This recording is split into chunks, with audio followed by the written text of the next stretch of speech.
Estimados amigos, Peniel Online, familia Peniel, buenos días. Ha sido una noche difícil.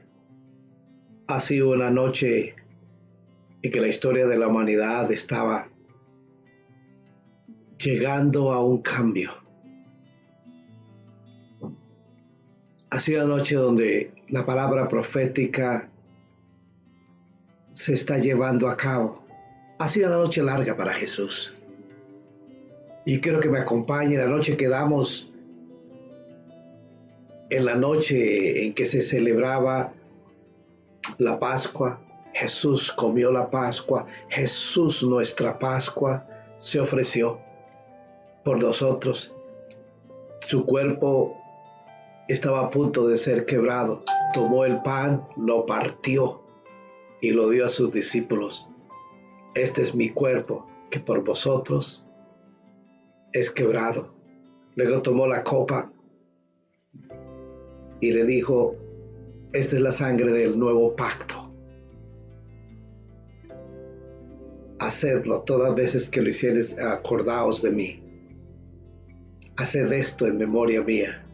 Previo a esto, Jesús había lavado los pies de sus discípulos y había pasado unas horas, según nos lo relata el Evangelio de San Juan, los 5 capítulos del capítulo 13 al 17, una serie de enseñanzas poderosas. Hablo del Espíritu Santo, del cumplimiento de la palabra profética, de su segunda venida, de la apertura del reino de Dios que estaba disponible para todos, que ya no era un evento local donde solamente iba a ser bendecido, transformado, renovado, o el pacto se iba a hacer nuevo solamente para un pueblo. Ahora involucraba toda la humanidad.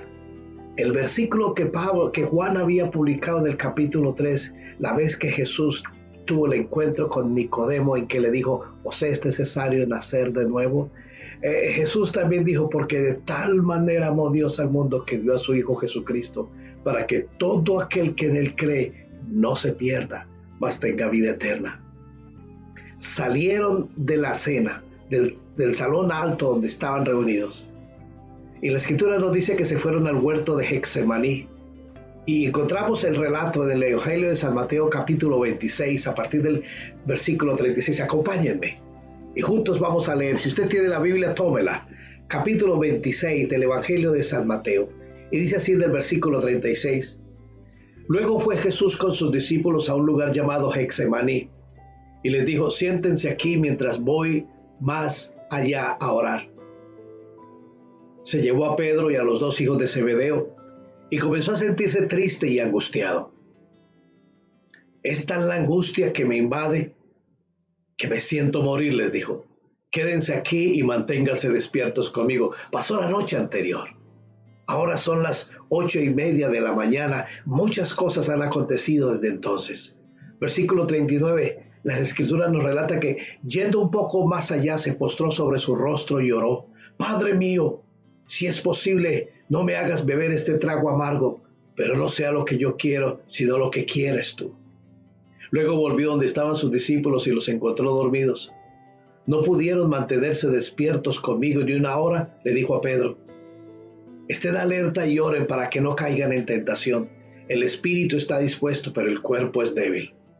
Por segunda vez se retiró y oró: Padre mío, si no es posible evitar que yo beba este trago amargo o esta copa, hágase tu voluntad. Cuando volvió otra vez, los encontró dormidos porque les cerraban los ojos de sueño. Así que los dejó y se retiró a orar por tercera vez, diciendo lo mismo. El escritor del Evangelio de San Marcos, él relata algo adicional, que mientras Jesús oraba, su dolor, su angustia y su sudor eran gotas de sangre. El estrés, la angustia de ese momento, lo que venía a continuación, era tan grande. Las fuerzas mismas de Jesús sus fuerzas físicas estaban siendo expuestas. El sufrimiento y la agonía eran parte de lo que en ese momento estaba aconteciendo en su vida. Dice entonces San Mateo, volviendo al relato de Mateo capítulo 26, versículo 45. Volvió de nuevo a los discípulos y les dijo: ¿siguen durmiendo y descansando? Miren, se acerca la hora. y el Hijo del Hombre va a ser entregado en manos de los pecadores. Levántense, vámonos, ahí viene el que me traiciona. Todavía estaba hablando Jesús cuando llegó Judas, uno de los 12. Lo acompañaba una gran turba armada con espadas y palos, enviada por los jefes de los sacerdotes y los ancianos del pueblo. El traidor les había dado esta contraseña: al que le dé un beso, ese es, arréstenlo. Enseguida Judas se acercó a Jesús y lo saludó. Rabí, le dijo, y lo besó. Amigo, le replicó Jesús, ¿a qué vienes? Entonces los hombres se acercaron y prendieron a Jesús. En eso, uno de los que estaban con él, extendiendo la mano, sacó la espada e hirió al siervo del sumo sacerdote, cortándole una oreja. Guarda tu espada, le dijo Jesús, porque los que a hierro matan, a hierro mueren. ¿Crees que no puedo acudir a mi Padre y al instante pondría a mi disposición más de 12 batallones de ángeles? Pero entonces, ¿cómo se cumplirían las escrituras que dicen que así tiene que suceder? Y de inmediato dijo a la turba, ¿acaso soy un bandido para que vengan con espadas y palos a arrestarme? Todos los días me sentaba a enseñar en el templo y no me prendieron. Pero todo esto ha sucedido para que se cumpla lo que escribieron los profetas. Entonces todos los discípulos lo abandonaron y huyeron. Los que habían arrestado a Jesús lo llevaron ante Caifás, el sumo sacerdote, donde se habían reunido los maestros de la ley y los ancianos. Eran más de la medianoche. Pero Pedro los siguió de lejos hasta el patio del sumo sacerdote. Entró y se sentó con los guardias para ver en qué terminaría aquello. Los jefes de los sacerdotes y el consejo en pleno buscaban alguna prueba falsa contra Jesús para poder condenarlo a muerte, pero no lo encontraron a pesar de que se presentaron muchos falsos testigos. Por fin se presentaron 2 que declararon: este hombre dijo, puedo destruir el templo de Dios y reconstruirlo en 3 días. Poniéndose de pie el sumo sacerdote le dijo a Jesús, ¿no vas a responder? ¿Qué significan estas denuncias en tu contra? Pero Jesús se quedó callado. Así que el sumo sacerdote insistió, te ordeno en el nombre del Dios viviente que nos digas si eres el Cristo, el Hijo de Dios. Tú lo has dicho, respondió Jesús. Pero yo les digo a todos, de ahora en adelante verán ustedes al Hijo del Hombre sentado a la derecha del Todopoderoso y viniendo en las nubes del cielo. ¡Ha blasfemado!, exclamó el sumo sacerdote rascándose las vestiduras. ¿Para qué necesitamos más testigos? Miren, ustedes mismos han oído la blasfemia. ¿Qué piensan de eso? Le contestaron, merece la muerte. Entonces algunos le escupieron en el rostro y le dieron puñetazos. Otros lo abofeteaban y decían, a ver, Cristo, adivina quién te pegó. Mientras tanto, dice en el versículo 69 de Mateo 26, Pedro estaba sentado afuera en el patio y una criada se le acercó. Tú también estabas con Jesús de Galilea, le dijo. Pero él lo negó delante de todos diciendo, no sé de qué estás hablando. Luego salió a la puerta donde otra criada lo vio y dijo a los que estaban allí, este estaba con Jesús de Nazaret. Él lo volvió a negar jurándoles, a ese hombre ni lo conozco. Poco después, se acercaron a Pedro los que estaban allí y le dijeron, seguro que eres uno de ellos, se te nota por tu acento. Y comenzó a echarse maldiciones y les juró, a ese hombre ni lo conozco. En ese instante, cantó un gallo. Entonces Pedro se acordó de lo que Jesús había dicho, antes de que cante el gallo, me negarás 3 veces. Y saliendo de allí, lloró amargamente. ¡Qué noche para todos! Jesús estaba cumpliendo la profecía que traería libertad y salvación a la humanidad, que traería perdón para todos.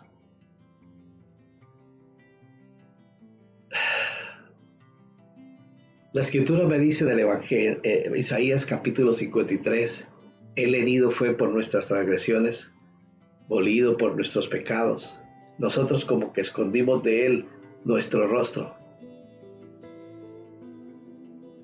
Pero Él murió, dice, por sus heridas fuimos nosotros curados. Por sus heridas. Dios a través de Jesús trajo sanidad y esa palabra profética estaba siendo cumplida. Y yo quiero que vayan conmigo, Isaías 53, versículo 4 en adelante. Ciertamente Él cargó con nuestras enfermedades y soportó nuestros dolores, pero nosotros lo consideramos herido, golpeado por Dios y humillado. Él fue traspasado por nuestras rebeliones y molido por nuestras iniquidades. Sobre Él recayó el castigo, precio de nuestra paz, y gracias a sus heridas fuimos sanados. Todos andábamos perdidos como ovejas, cada uno seguía su propio camino, pero el Señor hizo recaer sobre Él la iniquidad de todos nosotros. Maltratado y humillado, ni siquiera abrió su boca. Como cordero fue llevado al matadero, como oveja enmudeció ante su trasquilador y ni siquiera abrió su boca. Después de aprenderlo y juzgarlo, le dieron muerte. Nadie se preocupó de su descendencia. Fue arrancado de la tierra de los vivientes y golpeado por la transgresión de mi pueblo. Se le asignó un sepulcro con los malvados y murió entre los malhechores, aunque nunca cometió violencia alguna ni hubo engaño en su boca. Él ofreció su vida en rescate por usted y por mí. Y hoy celebramos lo que sucedió hace 2000 años. A esta hora de la mañana, el pueblo, el gran sumo sacerdote había declarado juicio y había declarado culpable a Jesús. Hoy hay hombres y mujeres que están luchando por sus vidas en hospitales, enfermedades crónicas, enfermedades de las cuales no ha encontrado diagnóstico. Y vamos a orar. Miriam nos escribe que oremos por su hija Nadia, que está en el quirófano. Alfredo, la familia de Alfredo nos escribe que su padre está en el hospital luchando por su vida a raíz del coronavirus. Yo quiero que usted se una conmigo, vamos a orar. La obra de Jesucristo no fue en vano. El juicio, Él tomó el juicio, lo que nosotros, nuestras culpas, nuestros pecados, nuestra maldad y nuestra iniquidad. Muy de mañana, dice Mateo en el capítulo 27, todos los jefes de los sacerdotes y los ancianos del pueblo tomaron la decisión de condenar a muerte a Jesús. Una mañana como esta, lo ataron, se lo llevaron y se lo entregaron a Pilato, el gobernador. Cuando Judas, el que lo había traicionado, vio que habían condenado a Jesús, sintió remordimiento, devolvió las 30 monedas de plata a los jefes de los sacerdotes y a los ancianos. He pecado, les dijo, porque he entregado sangre inocente. ¿Y eso a nosotros qué nos importa?, respondieron. Allá tú. Entonces Judas arrojó el dinero en el santuario y salió de allí, y luego fue y se ahorcó. Esto sucedió para que se cumpliera la escritura, que dijo, por 30 piezas de plata me vendieron.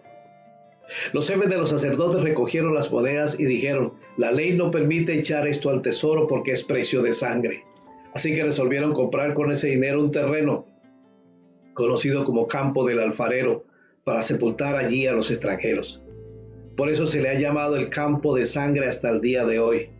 Así se cumplió lo dicho por el profeta Jeremías, cuando dijo, tomaron las 30 monedas de plata, el precio que el pueblo de Israel le había fijado, y con ellas compraron el campo del alfarero, como me ordenó el Señor. Vamos a dejar hasta aquí. Y en este tiempo devocional yo quiero que usted medite en la obra de Jesús. Este no es un evento religioso, una tradición religiosa. Ese es un momento especial donde la eternidad del pacto de Dios cobra vida en usted. Y yo le invito a que usted hoy le permita a Jesucristo que sea el Señor en su vida. Porque Él murió y resucitó para perdón de nuestros pecados, para dar una vida con propósito. Él venció la muerte. Él destruyó la enfermedad. Él quitó el pecado y nos dio el perdón. El autor británico C.S. Lewis dice acerca del perdón, parafraseando: el perdón es algo muy interesante y agradable y de lo cual nos gusta hablar, hasta que nosotros tenemos que perdonar a alguien. Pero así como Jesús murió por nuestros pecados y nos perdonó, tome hoy la decisión de perdonar. Perdonarse a usted mismo por las negligencias, por las faltas de decisiones, por el pasado que carga, que le impide disfrutar de su presente. Perdone a los que usted considera que de alguna manera han traicionado su vida. Le han negado, al igual que Pedro, le dijeron que eran leales, pero cuando las cosas se pusieron difíciles, todo el mundo se fue y lo dejaron solo. Perdónelos. Perdone a aquel que lo vendió a usted por 30 monedas de plata. Alguien que se comprometió por usted, ya sea en una empresa, en un negocio, en una transacción académica, legal, de cualquier índole. Y usted hasta hoy ha almacenado resentimiento y amargura y le echa la culpa de su mala vida a otros. Hoy es tiempo de perdón. Hoy es tiempo de perdón. Perdónese y perdone. Reflexione y permítele al Espíritu Santo que le guíe. Así que vamos a orar. Padre del cielo, Dios grandioso, en esta hora, recordar tu palabra, Señor. Nuestro corazón es movido por el Espíritu Santo. Hay varias cosas que están aconteciendo en mi vida. Habla con Dios. Habla. Si hay situaciones en las que tú tienes que perdonar, dile: Señor, perdóname. Yo me perdono a mí mismo por mi negligencia, por mi mediocridad, por el temor, porque muchas decisiones no las tomé porque me dio miedo, por inseguridad. Perdóname. He permitido que otros abusen de mi confianza, de mi lealtad, de mis talentos y habilidades. Me he sentido usado y manipulado, y eso ha llenado mi corazón de amargura. Pero hoy, Señor, tú cargaste esto en la cruz, este juicio a que fuiste sometido por la religión establecida, el juicio religioso más el juicio político y social al que fuiste sometido en la vida a través de Pilato. Fue para declarar libertad en todas las áreas de mi vida. Hoy, pero todo aquel que, como Judas, me traicionó, me vendió, a aquellos que me vendieron por dinero. Hoy perdono a aquellos que jurarían que estarían conmigo hasta aún en los momentos más difíciles, que nunca me abandonarían. Sin embargo, cuando las cosas se pusieron duras, me abandonaron y me negaron, hasta maldijeron, negando que me conocían y que estaban conmigo en este negocio. Hoy oramos, Señor, por personas como Nadia y Miriam, su madre. Hoy oramos por Alfredo en México, que está luchando en el hospital, combatiendo el COVID-19. Hoy oramos por todos aquellos enfermos que están en los hospitales, en sus casas. Hoy por las familias de ellos que de pronto han perdido toda esperanza de vida y de sanidad. Tú eres el Dios de nuestra esperanza. Nuestra esperanza está puesta en ti, oh omnipotente Dios, que lo diste todo por medio de Jesucristo para salvación nuestra. Hoy oramos, Señor, y levantamos nuestro corazón delante de ti y clamamos sanidad. Sanidad sobre todos, protección y seguridad. Hoy toda enfermedad crónica es atada y enviada afuera bajo los pies de Jesucristo ahora. Hoy declaramos que toda enfermedad del hígado se va en el nombre de Cristo Jesús. Hoy toda diabetes es echada afuera en el nombre de Cristo. Hoy se sanan las llagas de las piernas. Hay una persona con llagas en las piernas, en la pierna derecha principalmente. Hoy le digo en el nombre de Jesús, eres sano. La sangre derramada por Jesucristo cubre esa llaga y ha proclamado sanidad. Hoy la palabra profética de Dios se cumple y la sanidad es llevada a cabo. Hoy ese corazón que ha sido lastimado y lacerado es hecho nuevo, porque tú has declarado perdón, has perdonado y has recibido sanidad. Hoy, Señor, te damos gracias por cargar nuestras cargas, por limpiarnos de todas nuestras inmoralidades, nuestro pecado y nuestra maldad, nuestra idolatría, porque hemos adorado las cosas antes que a ti. Hoy quita de mi vida todos los dioses falsos, para que pueda verte a ti, sublime, santo, Dios Omnipotente. Gracias te doy, Señor, en el nombre de Jesús. Amén y amén. Toma este tiempo y sigue orando. Sí, hay cosas que tienes que hacer. Hay muchas más personas que tienes que perdonar. ¿Por quiénes debes orar? La sanidad, ora por sanidad y Dios lo va a hacer. No depende exclusivamente de que yo ore para que todos reciban sanidad, porque la unción del Espíritu Santo está sobre todos. Está sobre usted cuando recibió a Jesucristo. Ejerza la autoridad que tiene en el nombre de Jesús. Hoy es día de victoria. Hoy es día de victoria. Hoy es día de victoria en Cristo Jesús. Dios les bendiga rica y abundantemente y nos vemos a mediodía. Porque vamos a hablar sobre el juicio y la crucifixión y lo que significa eso también para usted y para mí. En el nombre de Jesús les bendecimos y nos vemos más adelante. Dios les bendiga. Amén. Y amén.